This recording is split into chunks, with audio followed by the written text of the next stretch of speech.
Hello guys, at yun na nga, i-unbox natin yung pinadala ni seller na multifunction electric pot. Ito'y gawa ng Hodek company, ano? Ayun, medyo pabaliktad yung yung bukas ko, ano? At yun, surprise natin, ano?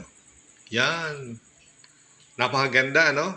Yan po ay 4 liters. 4 liters ang capacity at napakatipid sa kuryente. Siyempre, may kasamang manual at saka yung kanyang pang-steam, ano? Para kung may steam tayo ay pwede nating gawin. At ang kanyang capacity ay 4 liters at siyempre napakatipid sa kuryente. Meron siyang spatula o sandok na binigay, yung cord at saka yung mga sandok at saka yung panlinis natin.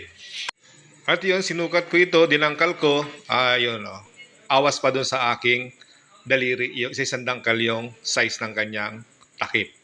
At syempre, napakadaling gamitin. At meron siyang switch, bali tatlo, low, medium, at saka high. Tama-tama yan sa mga emergency na paggamit, lalo na kung ikay walang gasol or naubusan ka ng uling. At syempre, napakagandang panregalo sa lahat ng okasyon at ngayong darating na Kapaskuhan. Kaya ano pang hinihintay nyo? I-check out nyo na yan guys. Available sa ating Yellow Basket. Salamat and bye-bye!